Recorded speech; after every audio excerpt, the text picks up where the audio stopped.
whenever you guys are ready, can you talk through your project? Yeah, so our project's a gravity simulation. So the inspiration and kind of why we wanted to do this was we wanted to see how a bunch of celestial bodies would evolve over time. So for example, here we just have a bunch in just a random pattern, and we wanted to know, like, will they clump up into groups? You can kind of see that they're going towards each other and then kind of splitting apart into two different groups. They'll clump up in a second. But we wanted to see kind of, will we see any long-term effects? Will we see any rings? Will we see any orbits? You can see tiny little orbits every so often. There are also little pairs that fly around with each other. So yeah, that's kind of our inspiration. And so what we did was we made a gravity simulation using the FPGA. We also have the simulation running in the HPS for comparison, but we got a almost 5.5x speed up using the FPGA. In comparison with the HPS. But yeah, that's kind of what we wanted to make. So it's 5.5 times the number of objects, not yes. speed up. Sorry, yes, 5.5 times the So number. how many objects is this? That's 20. like 25 speed up. Yeah, this is 2,200 objects. Mm-hmm. 2,200 objects, and every object is looking at every other object? Yeah. Yes. Golly. Okay. So the max the HPS can handle is around 400. Mm-hmm. Yeah, so if you start running with the FPGA, you can see it gets very, very slow. Or sorry, with the HPS. With the HPS? Yes. Oh, so this is the same number of particles, just now they're being updated by the HPS and not the FPGA? Yes. And the frame rate has dropped unbelievably. Yeah, we're currently This is- taking 824,000 microseconds. Yeah, it's about 1.2 frames per second. Yeah. Wow. So if you have 5 times the particles, that's 25 times the work, right? Yeah.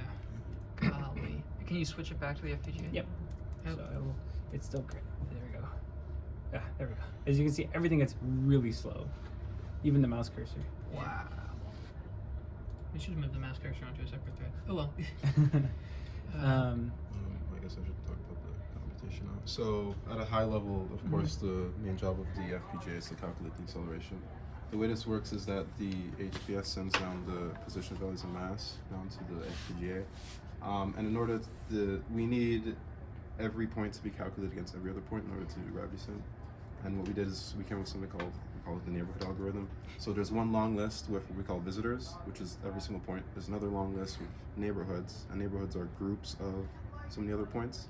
And one visitor goes to each of the neighborhoods and does one calculation for a bunch of different points in parallel, and the visitors keep visiting each neighborhood with different points, and in the end they all calculate the acceleration, sum it up, and send it back to the HPS.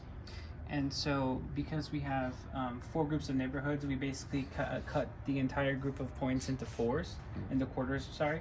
And because they're in quarters, we're basically, instead of having to go through all of them and through an n, we do n over 4 for each cycle. Okay. Yeah. So to actually calculate the acceleration on the FPGA, we have a pipelined accelerator. It has 4 pipelined adders. 8 pipelined adders and about 18 floating point multipliers. We're using 27-bit floating point, which is the same as 32-bit floating point, but we have 5 less mantissa bits.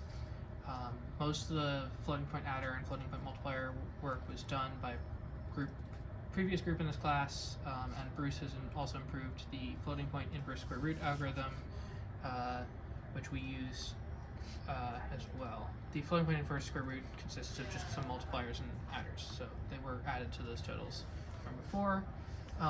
We chose the floating point inverse, or we chose this 17-cycle pipeline adder where you can start one new calculation each cycle, because we did an initial design study at the beginning of the project to compare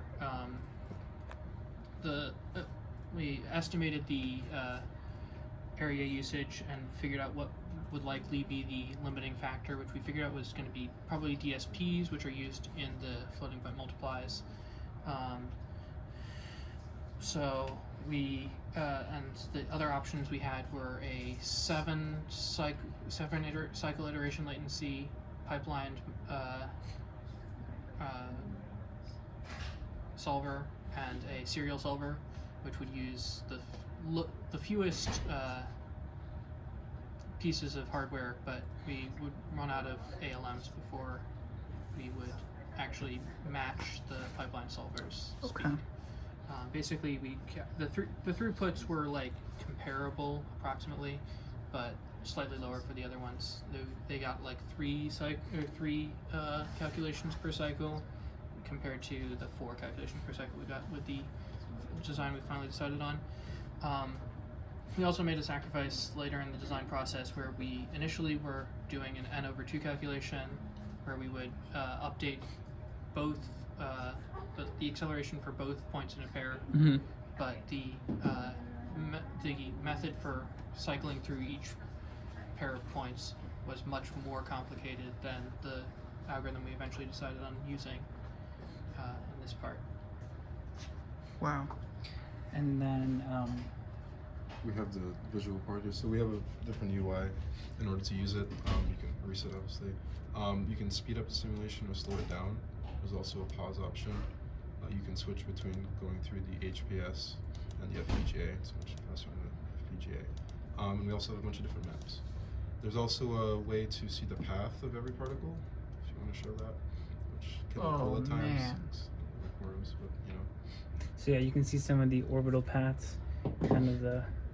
Also looks like the really basic but also incorrect atom model as well. So when you speed it up, are you modifying the time step in your numeric integrator? Yes, That we helps? modify the Yes. time step in the numeric integrator, Okay. not anything else. Yeah, so you can see Sure. the time step there. So what would happen is a lot of times they actually fling themselves further. Yeah. Just because they're moving, like the delta T is much higher since we're doing Euler integration. Okay. So they'll kind of hop Yeah. much further. Yeah, and we can go really, really slow. Yeah. To the point where they basically don't move at all. Wow. And And then we'll show off the different maps. Yep. So this is just with 100 points. So this is one just to see some of the other behaviors a little bit more clearly, just because there's less points. So I speed it up. You can see some of these start spinning together. It's a little hard to tell. Sure. Yeah. I'll slow back down. Now they're near each other.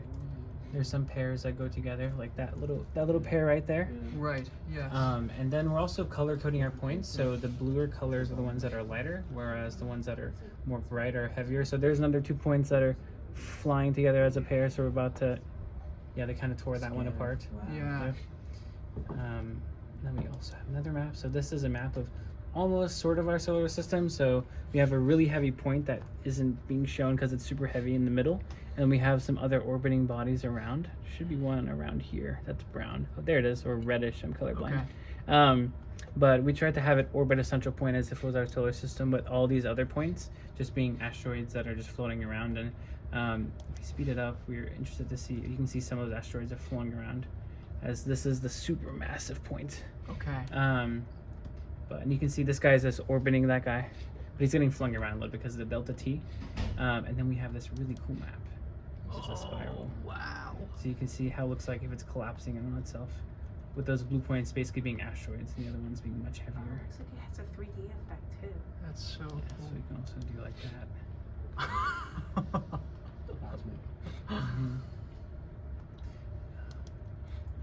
And yeah, so the UI was all with C. So what we have is we have these buttons that you can click, as well as the pause and play. The pause and play just basically pauses the calculations to the FPGA. And we also have a few other things. Oh yeah, I forgot. We also have the mouse. So the mouse can become its own planet.